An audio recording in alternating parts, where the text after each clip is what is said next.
Gambling. Truthfulness is destroyed by gambling. This is quite obvious. Gambling turns a person into a liar, a cheat. Gambling invariably puts one into anxiety, fuels greed, envy, and anger. In keeping with the theme of never taking a step backward, this is an easy one to not do. And one of my friends would always say there's to dos and not to dos. So to not do something I find is actually easier because it's you have to go out of your way to do something. I find like diet number one that we talked about last time. Vegetarian is harder. You have to eat. So it's hard not to eat meat because you have to kind of keep your eye out.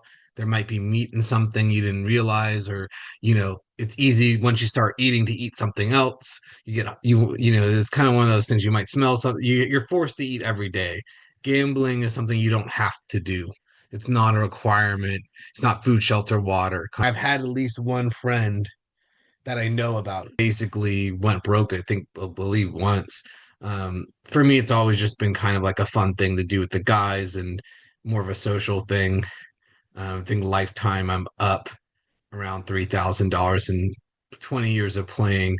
So it's not something necessarily that's been harmful to me. I've been doing it in moderation and low stakes, but seeing these principles reminded me, especially the part that says gambling turns someone into a person into a person to liar or a cheat. And that is true because you are forced, not that you aren't forced to lie in life sometimes, but you're forced to deceive. It's not a good habit to work on. And the next part, gambling invariably puts one to anxiety. That is actually what struck me the most, actually, is because for me, that's the part that always bothered me about the gambling. That's why I think I've stuck with low stakes all these years too, is I don't want to be risking the farm. I don't like having to put money on the table and now you're invested just because money is involved kind of thing. And now someone could cheat you, or now you're going to feel sad about losing the money. It creates all this anxiety that I don't like. And in particular, I remember uh I was playing this World Series league this last year, and I kind of already made up my mind to give up poker in the after this World Series that I'm going to this year. And so I was I'm just playing to play at this point, kind of getting my last hurrahs in. And I remember I was in a hand and I got lucky. I was low on chips and got lucky, and I was kind of buzzing after it. I didn't expect to get this dopamine hit. And one of the guys that was at the table was like, "Oh, you're really buzzing from this one, huh? Aren't you?" And I think that was the first time I remember people always talk about these dopamine rushes with anything addictive, that you get this dopamine rush. And not sure if I necessarily believed in the dopamine, but when he said that, I realized, yeah, I did have dopamine in this moment. Then I started looking back over the history of me playing all these years, and I think I've been playing since 2005. And looking back over it, I see all these moments of just kind of dopamine rushes, and I don't really nowadays. I don't like the highs and lows. I like a stable feeling, just like the diet. I don't want sugar high, sugar crash. I don't want energy spike, energy crash. And I feel like the gambling does the part that's missing here is the dopamine. I wish they had written dopamine here, the dopamine rush. It's not good to get an unnecessary dopamine rush, especially one that's tied to money, tied to all this stuff. In addition to all this, too, it fuels greed, envy, and anger. I thought those were interesting because, yeah, there is an element of greed as well because you're trying to win, you're trying to get money. Um, and I remember my ex-wife used to say too, like poker brings the worst out in you, like the worst version out of you. And that always struck me because she's never seen me actually play poker, but I think it was just her seeing me come home. Probably my guess is probably she's getting that vibe from when I lost. right? So she's probably seeing the worst version of me. And that always stuck with me all these years, where it was like, I do see an element of myself that comes out that isn't the best version of myself. So, that always really stuck with me even during all this time when she said that, because she was someone we were together, I think total 13 years. So for her, I put her opinion of it higher because she wasn't another poker person and she was seeing me not at the table, so she was just seeing the effects. um and tied to that too, envy as well. You start being envious of the people winning, of the people at the table. And then anger is interesting. I never got so much anger from it. But I could see how I did see a lot of people get angry where they're losing.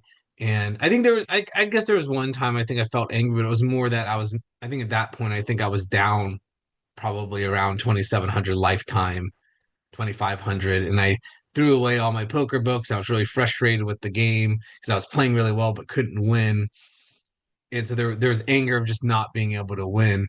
And so it's funny for me with life. I feel like the universe, gave me a way out because I have a rule like not a step backward. And of these four principles, I kind of find this is the easiest one for me. And because it's something I can just stop doing. And I've kind of not been in love with the game in a long time. And last time I was in Las Vegas during a World Series trip, I kind of made a promise with God where I was like, all right, if I don't win this trip, if I don't win something big, I'm done for life. This was before I knew about these four regulative principles. I was just kind of like getting, I think at that point, I think I might have been down lifetime. I think probably, yeah, I was probably down $3,500, I think in 2025 when I was going. So I was already down. It's kind of like I was kind of ready just to cut my losses and be done with it. I was not falling in love with the game.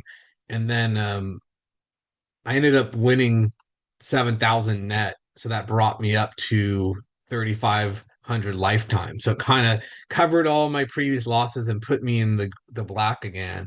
And I remember sitting there when I was playing in that tournament and I was moving up the rankings, but I had a different feeling than in the past. I kind of was moving up the rankings and just, oh, that'd be nice to move up. Like I saw the money, the numbers on the screen. In the past, I was so focused on trying to get those big wins, but I didn't care. My main goal, and I think Phil Hellmuth would talk about this, where it was like he just didn't want to make a mistake because he didn't want he didn't want to beat himself up weeks, months, years after the fact. So the goal wasn't even to win. It was just, I don't want to, I want to play well and just not make dumb mistakes that I'm going to regret. So I was kind of going to be nice to make money. In the moment, it was kind of like I didn't really care all that much about the money. I didn't really care all that much about the whole thing necessarily. And then when I won the money, waitress came up to me. It was like, "Oh, you won! It was so good, this and that." And I'm like, "Yeah, there's going to be a ton of taxes though." And she laughed, but it was like I wasn't even that excited about the whole thing. When I got back to the room, one of my favorite poker people, she had died years ago, and I wish I could have shared this moment with her. Like it would have been much more exciting to talk to her about it. And she wasn't even there to share this with. And I just kind of felt hollow. The win, I thought I'd wanted it so much, but it was I didn't really care about the whole thing. I guess that for so many years I've been chasing. I think this was my biggest win ever, 7 grand net. I'd had some like 13, $1,100 wins, but this was the first like big win and substantially beat any of my other like 7 times what I'd previously won. I had a lot of $1,000 wins here and there over the years. So this was like a big win. I thought I'd be top of the world. Um, and I wasn't. I was very hollow, and I was more sad that my friend had died because she died probably 5 years, 10 years before. But it was like, oh, this would have been like perfect to share with her. And it was kind of in the shower thinking about this. Oh, like, and then I kind of was like during when I was playing, I forgot about everything in life. I was in flow so much. It was just like nothing mattered but what was in front of me. And I kind of felt guilty. I was like, oh yeah, I forgot like I had a son. I forgot I had this whole other life. It was a weird thing because you're so involved with it. So it was like a big win, but there was there was this hollowness to it. And but then I made the promise with the universe slash God where I was like, well, I'll keep playing because I was dead serious too. It's funny how I feel like the universe works when you're serious, things manifest. And so it was I won, and that's what it meant. It was like, okay, well now I have to continue, dang it. So I was like, all right, well, I did well, and I was like, I'm not really feeling it, but there's a World Series group that that's I think started 3 or 4 months down the line.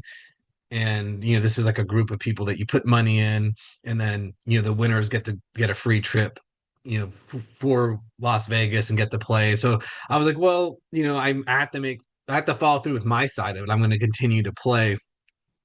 And I think within as soon as I bought in, I think within two, I think there's 12 tournaments of playing. Within 2 tournaments, I had found these principles, and then I was done with it. So I was like, dang it. And so but the problem was I made another karmic problem. I agreed to play poker with friends this 2026 World Series. So I was forced yet again to continue playing. But then I looked at the universe kind of did me dirty, where it was like, oh, it's kind of like a father finding out his son is smoking cigarettes, and then he sits there and makes the son smoke a whole whole carton of cigarettes till he's sick, so he doesn't want to smoke anymore. I kind of feel like that's what the universe started doing to me. Like, oh, so you like poker, huh? We're gonna burn you out and make you sick of it. And that's kind of what happened during the season of all these tournaments, of these 12 tournaments I had to play. I didn't want to be there, but I was there, but I couldn't tell anyone that I didn't want to be there because I didn't want to upset people, because I kind of find poker people don't like hearing that you're getting out of it. It's like an addict thing where people don't want to hear that you don't like what they like. It's like a personal attack. So I never said anything to anyone in the group about it. So I kind of had to personally keep it on the inside about saying that. But I was forced to continue the season, and I already put the money in too. So it was kind of like the universe knows me. It was like, I'm not gonna like throw everything away. I might as well continue. And the World Series is in the next month. I'm going on the 21st, and so it's kind of like the last hurrah. I don't even want to play, but I'm playing. But it's like it's kind of the smoking of the carton of cigarettes. It's like, okay, I don't really even want to do this. I'm being kind of forced to do this, like the father and son with the smoking. I am getting sick of it, but I am playing well. But it's funny. I'm not gonna miss it. I can tell already. Like I'm looking forward to getting back from that trip and never having to think about poker again, to play another hand. And that's what always bothered me, was just coming home when I played bad, and then thinking about the hands I should have played better, and then researching and all this, like just like the Munan Zen koan. I always felt that there's a line in there that I did a video on it, and I forgot about that line about the drinking and gambling, that if you do those things you'll have time for nothing else. And that friend that went broke, he used to say it's poker or laundry, which always stuck with me as well. And so true. You never get anything done playing poker. Like you have to you have to go to your job 9 to 5 Monday through Friday, and then the weekend you got to do errands, see friends, family, blah blah. You don't really poker, there's not much time for it, so it always takes from something else, is the problem. It's a little demon, little hungry ghost that's always consuming. It consumes. You have to make a deal with the devil to play poker. You're upsetting your wife, or you're upsetting friends, or you have to give up, or you're up late and your sleep is getting chewed up. So it's this one I'm happy to get rid of the four. This is the easiest. I can walk away and never come back. And but I kind of find it interesting in other traditions. I think Islam, they consider sometimes even games as gambling. Like even something like chess can be considered that way on the strictest of interpretations, because there's still luck in a little bit, because you might not see something. There's dopamine rushes from different things, and it's kind of like I don't want anything that gives me a dopamine rush. So I'm taking that even farther. I'm looking to like not play games and this sort of stuff, because I kind of find it can lead anything can lead to those dopamine rushes. I don't like that. I don't like putting myself in those positions. But the gambling, it's always been something for me too, where I enjoyed. There was a point where I really loved it. I think back in college, maybe a few years post, but I've been falling out of love with poker since probably 2014, 2016. So I think that's what kind of really had me fall out of love with it too, having my son in 2016, where it was like I didn't play much at that time. I was getting my MBA. I remember I had friends that even comment now that during that time they'd always want to play, and I'd always tell them no. I had a son. I had a new father, and I played very little for many years actually, but it's always something that can crop up. And then I think what also helped too is my dad. I remember this last year, maybe the year before, he's like, "Oh, you're playing a lot of poker now, it sounds like." And they always use a comment like, "Don't lose the house," because they know I'm responsible and they never saw anything negative from me. But they I think they've never liked it and necessarily, but they saw that I wasn't someone that lose the house kind of thing. But just getting that negative feedback from the world,